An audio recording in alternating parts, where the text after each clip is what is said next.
7 Bharat news संवाददाता हर शहर से हर गांव तक हर छोटी बड़ी खबरों की पल पल की खबरों पर हमारी नजर 7 भारत न्यूज की खबरों से सबसे पहले रूबरू होने के लिए चैनल को लाइक करें, सब्सक्राइब करें, शेयर करें, कमेंट करें, बेल आइकन दबाना ना भूलें।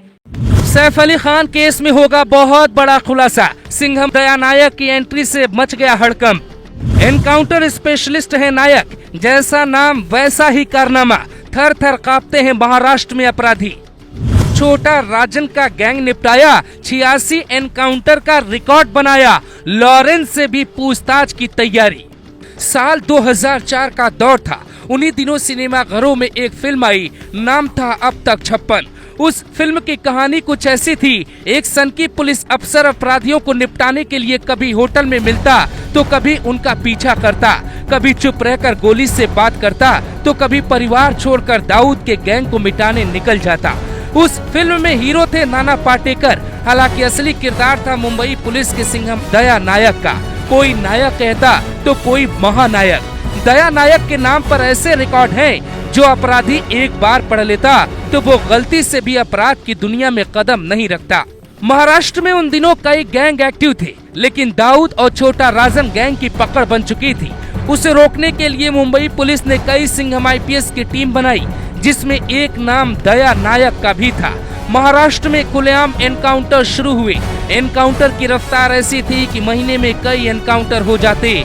महाराष्ट्र देश का पहला राज्य बना जहां अपराधियों का एनकाउंटर शुरू हुआ। ऐसा कहा जाता है कि दया नायक ने IPS बनने से पहले होटल में वेटर का काम किया, पढ़ाई की, नौकरी मिल गई तो मिसाल कायम करने में भी पीछे नहीं रहे। उन दिनों दाऊद का ऐसा रौब था कि वो जिस हीरोइन पे हाथ रखता वो गायब हो जाती। गुलशन कुमार से लेकर अनगिनत ऐसे कांड जिनकी वजह से मुंबई अपराधियों की राजधानी कही जाने लगी। पर हर शेर पे कोई न कोई सवा शेर जरूर होता है।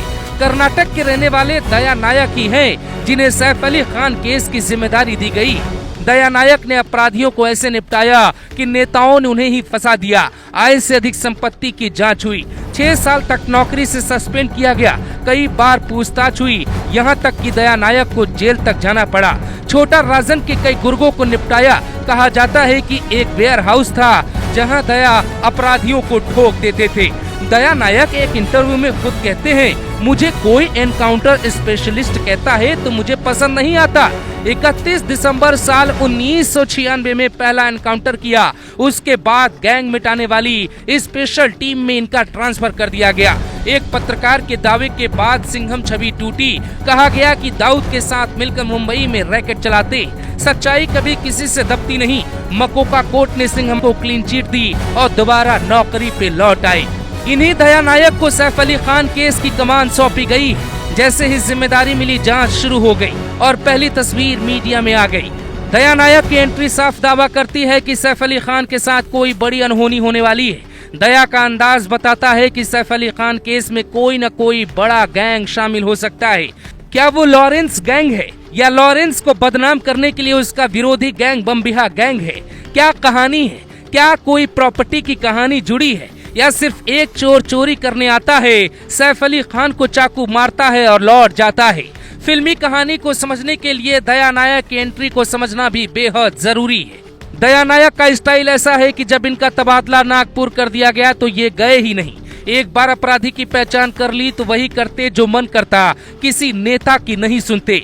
अब तक 56 में नाना पाटेकर ने एकदम किरदार उतारा है। कोई इन्हें सिंघम तो कोई सन की कहता है। एक किस्सा बड़ा मशहूर हुआ। कहा जाता है कि एक बार इनको छोटा राजन ने फोन पे धमकी दी। उसने कहा कि तेरा परिवार नहीं है क्या, तू क्यों नहीं डरता?